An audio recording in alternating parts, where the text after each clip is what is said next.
Hello, my name is Sean and this is Cruise Through Life. Today we have cruise news for February 26, 2025, and none of it's good. That's just how life is. It's not always good news. We got a cruise celebrity leaving, the first overboard of 2025, a very unpopular new Carnival rule, and a cruise ship fire. Let's start with that new cruise rule from Carnival. As of February 1st, 2025, if you are between the ages of 18 to 20, you are no longer allowed to sail without an adult on Carnival Cruise Lines when sailing from North American ports. And I know this seems like it's a bit of old news, but I've been seeing it pop up everywhere as if people are just starting to realize that this change was made. So the new rule for Carnival states that guests aged 20 or under on embarkation day must be sailing with a relative or guardian aged 25 or above, and states that the guardian does not need to be a legal guardian. Guests who are aged 21 to 24 may sail with their minor children and will be unaffected by this change. Now, this does not mean that you have to share a cabin or even a connecting cabin if you are 18 to 20 years old, but your reservation must be linked as travel with a relative or guardian age 25 plus. And the reservation must be noted and cross-referenced. Carnival also goes on to provide the following exceptions: legally married couples, including same-gender couples with proper documentation, to be provided at embarkation. Failure to provide documentation will result in being denied boarding with no compensation. Qualified military personnel are also exempt. This applies to U.S. military and Canadian National Defense personnel and their traveling companions in the same stateroom of age 18 to 20, and a copy of proof of military service must be provided at embarkation. This, I feel, is just another slap in the face to legal adults in this country. Now, I can't speak for Canada, but in the States, we say you're an adult at 18. You can get married, go to war, take out loans, but you can't toast at that wedding, have a drink to commemorate a fallen comrade, own certain types of pew-pews if that's your thing, rent a car, and now you can't take a Carnival cruise by yourself. Or Royal, for that matter, though they have had this rule in effect for a long time. I understand where this comes from. They're trying to cut down on the college party booze cruise stuff, especially during spring break. Not that you need to drink to have fun, because you absolutely don't, but for a line that calls themselves the Fun Ships, I think this is shooting themselves in the foot. If you're an adult, you're an adult, and nothing should be restricted to you other than, obviously, things that are restricted to all other legal adults. How do you feel about this? Do you think cruise passengers 18 to 20 years old need to have a chaperone on board?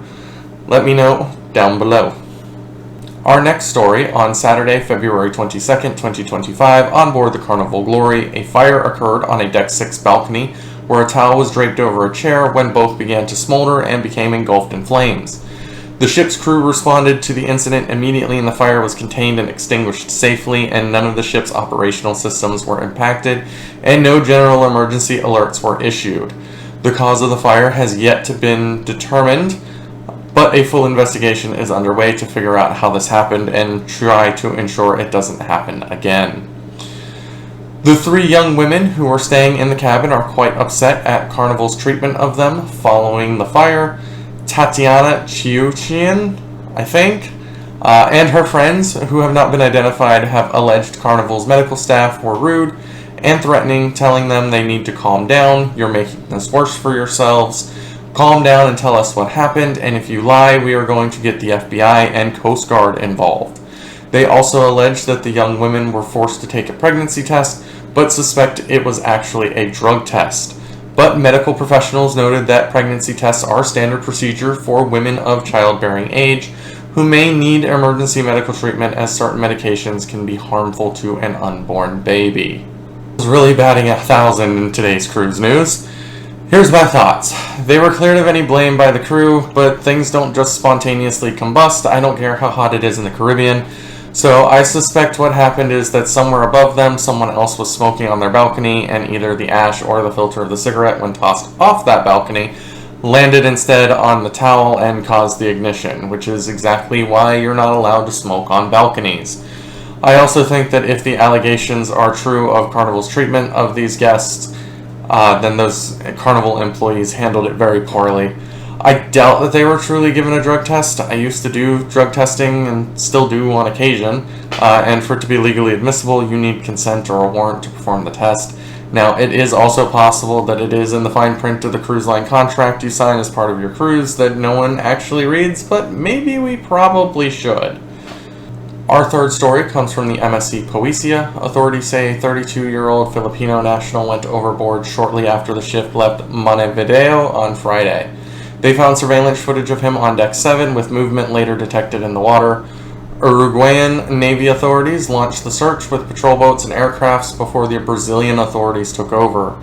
Between 2009 and 2019, CLIA, the Cruise Line International Association, showed 212 man-overboard situations. That's just under 20 per year, although no official statistics are reported. The saddest part of these stories is that people very, very rarely accidentally fall off of a cruise ship. In fact, it's very, very difficult to do so, and if you manage it, it's because you were doing what you weren't supposed to. This means that the vast majority of these man-overboard incidents are people trying to self-delete. There are many resources out there for people who are struggling, and I wish they would use those resources instead of taking this drastic and permanent action, although I know how hard it can be to reach out when you are in need of help. In our final story of the day, celebrity cruise captain Kate McCue has announced on her Instagram that she is leaving her post at Celebrity Cruises. Captain McCue has been with Royal Caribbean Group for 22 years on 11 different ships, which is a long time to be in any one job these days. It's not like it used to be where you stayed with one company for 40 years and that was it. Captain McCue stated that she recently had some big life changes and her decision to leave was part of that. Good news though is her blood is too full of salt to leave the sea behind, or so she says, and she announced the start of the Captain's Log new seasons. You can follow her on Instagram to keep up with that new Captain's Log at Captain Kate McCue.